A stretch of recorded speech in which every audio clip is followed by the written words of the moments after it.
Hey, welcome to Trinity Place in Geneva, New York.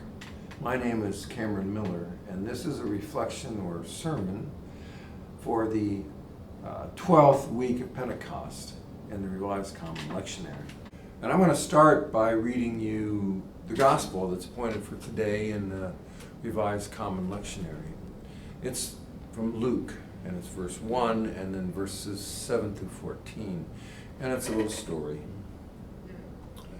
On one occasion, when Jesus was going to a house of a leader of the Pharisees to eat a meal on the Sabbath, they were watching him closely.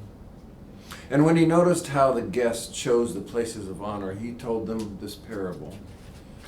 When you are, which is not really a parable, by the way, when you are invited by someone to a wedding banquet, do not sit down at the place of honor in case someone more distinguished than you has been invited by your host. And the host who invited both of you may come to you and say, "Give this person your place." And then, in disgrace, you will start to take the lowest place. But when you're invited, instead, go and sit down at the lowest place, so that when your host comes, he may say to you, "Friend, move up higher." And then you will be honored in the presence of all who sit at table with you. For all who exalt themselves will be humbled, and those who humble themselves will be exalted. He said this also to the one who had invited him. When you give a luncheon or a dinner, do not invite your friends and your brothers and your relatives or rich neighbors, in case they may invite you in return and you will be repaid. But when you give a banquet, invite the poor, the crippled, the lame, and the blind. The poor, the crippled, the lame, and the blind. And you will be blessed, because they cannot repay you, for you will be repaid at the resurrection of the righteous. Excuse my voice.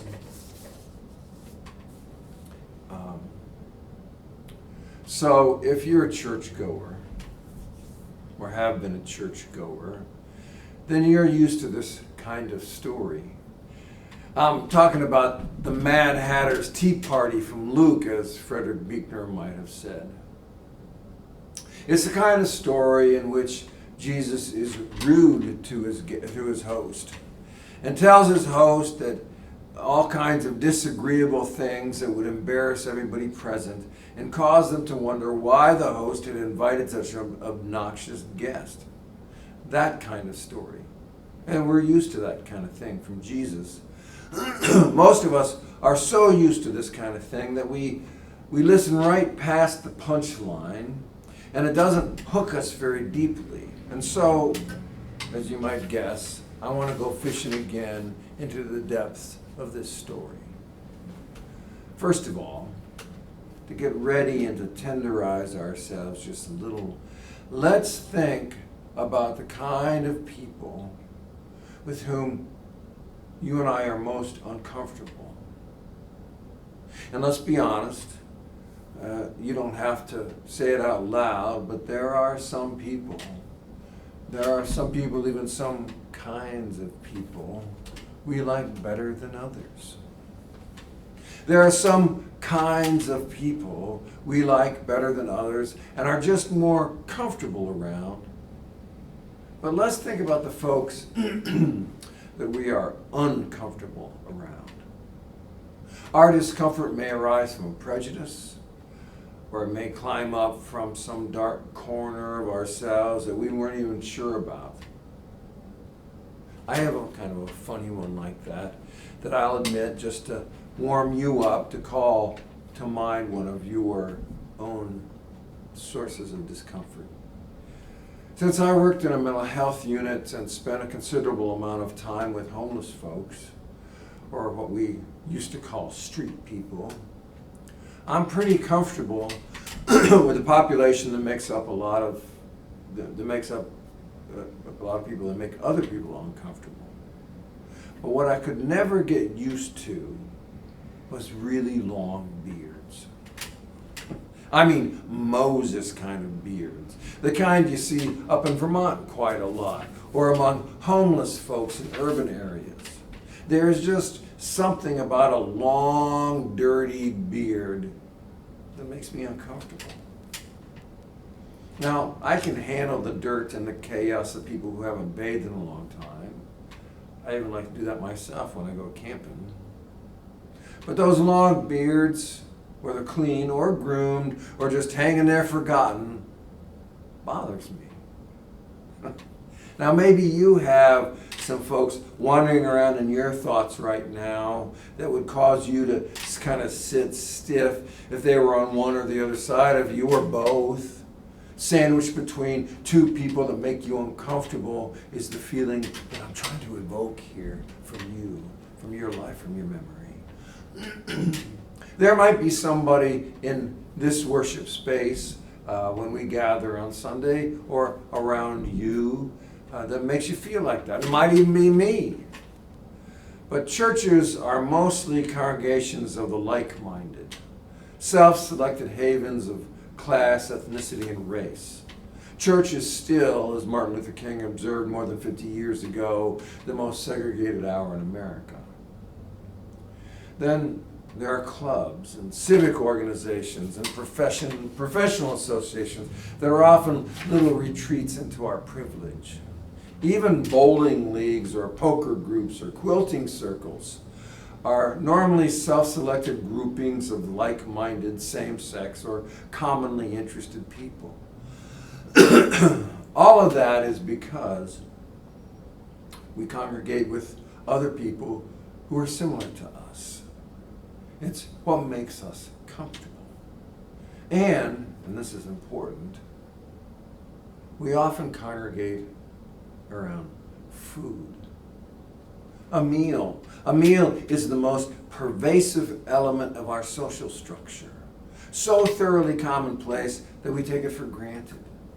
Eating together is the way that we both express the kind of relationships we have with one another, as well as build and nurture those relationships. A breakfast meeting of colleagues, a power lunch, a romantic dinner, morning coffee, late night pizza, clubbing, or bar hopping. These are all ways of being in relationship and are even metaphors for the kind of relationship that we have with a business associate, a friend, or a lover. We normally don't analyze these occasions, we just do them. But even so, they are deeply significant and meaningful. So it's interesting to note who Jesus was most comfortable with. It wasn't with leaders of religion. It wasn't with the power brokers. It wasn't even with the gaggle of students and groupies who followed him everywhere and who we call his disciples. It was the people that Jesus was most comfortable with, is who Luke refers to generically as the poor, the crippled, the lame, and the blind. The poor, the crippled, the lame, and the blind. It's a phrase that Luke uses a lot. The poor, the crippled, the lame, and the blind. He uses it as a descriptor over and over and over again. And so it is a metaphor for a whole class of people that we might call marginalized. There was something about people who lived out on the margins that made Jesus comfortable. That made Jesus more comfortable than he would have been with you and me. Now that doesn't mean he wouldn't have liked us. I mean, what's not to like? It just means that we're not necessarily Jesus's kind of people. Isn't that ironic? I mean, so much of Christianity, as it is described by churches of all flavors and all pedigrees, would have us think that Jesus is our guy, that he would like us in particular. Because after all, we're Christians, and so we're his kind of people, which is a little ridiculous when you think about it, given that Jesus never knew a Christian, was not Christian himself, lived 350 years before anything resembling a church. So when we hear this story from Luke, we have to think about all that kind of ironic, under-the-carpet kind of stuff. Remember, at a first-century Judean or Galilean dinner party, Guests reclined on pillows in groups of 3. No chairs like I'm sitting in. It's so hard for us to disabuse ourselves of those Last Supper scenes we all have fixed in our imaginations. All those Renaissance paintings of a long, narrow table with Jesus and the 12 all sitting on one side as if posing for the camera. But in reality, they would have been reclining on pillows and scattered all around the room. Furniture like tables and chairs were hard to come by in the first century, even for relatively wealthy people. Instead, the guest of honor sat with the host. Jesus was the guest of honor, I guess, in this hypothetical dinner party. But the guest of honor sat with the host at the central location in the room. And eminent guests often came late, so if you took a seat closer to the center than the true pecking order allowed, you would be dislodged when that Hollywood star or NFL quarterback or the biggest pledger in the congregation arrived. So when we hear this odd little story about Jesus giving advice to the guests at a nice dinner party, we should ask ourselves, would Jesus really care if a wealthy, blowhard, lost face in that straitjacket of social caste he otherwise tried to subvert at every turn? If we think about it that way, we should be a little suspicious. I'm thinking it's unlikely that Jesus ever told that story to the Pharisee in order to save him from an embarrassment in the future, or to his disciples as a kind of rabbinical cotillion tale. What the parable did instead, or the story does instead, is to call into question the values underneath the custom. Jesus' point was this: wealth, fame, power, degree, and pedigree are not supposed to matter in the community of faith.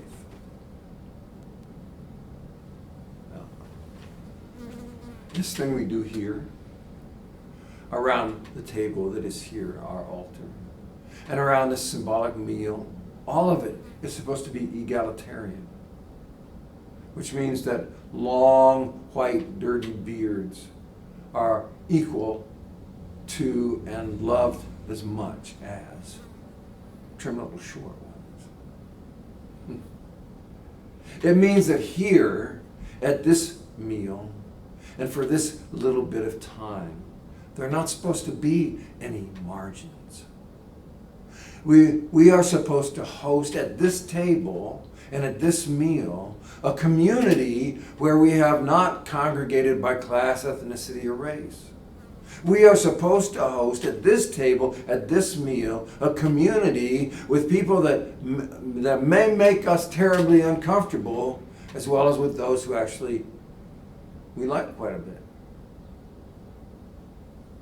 Now, I do not think that this is big news to anyone here or anyone listening. It's one of the criteria by which, at least at Trinity Place, we have agreed to evaluate ourselves as a community of faith. I mean, all we have to do is take a look at our mission statement at the place of hospitality holds in our mission statement.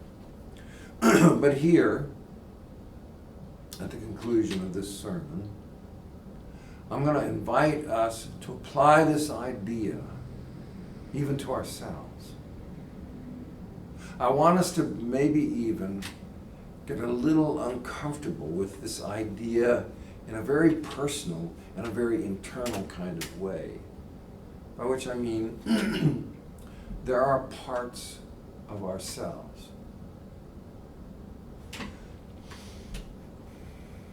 there are parts of ourselves with which we are terribly uncomfortable. Parts of ourselves that make us highly uncomfortable and at dis-ease. And you know what I'm talking about. All of us host some kind of shame. along with pride. We all have more than a few scars, now don't we? We all have parts of ourselves that somebody has exploited in order to humiliate us. Shadows that hold the echoes of humiliation and reverberate across the decades of our lives. We may not even know who or where it came from, but we have it inside. And we have weaknesses. Oh, we have such weaknesses. We have failures, and we have crippling limitations. And all of that evokes our discomfort, our anger even. We have so many parts of ourselves with such different faces and looks and voices for which we have such different feelings. And some parts of ourselves are orphaned, rejected at birth like a runt, and then other big fat privileged parts who lord it over all the rest and take the seat of honor at the center of our psyche. Jesus has called all those parts of ourselves to the table. Every single one of them. Actually, Jesus was just the voice. It's God who has called all the parts of you and me to come to the table, to be loved. All of us. To come to the table, to bring all parts of ourselves to the table, to be loved. Come to the table. Bring every lost, lonely, and marginalized part of your poor, worn-out self to this very table, to be loved.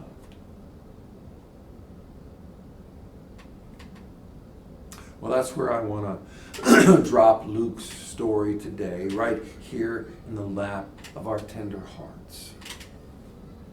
We know about the social dimensions of this story. We are very familiar with all of our own failures to apply it diligently to everyday life, and even here at Trinity Place.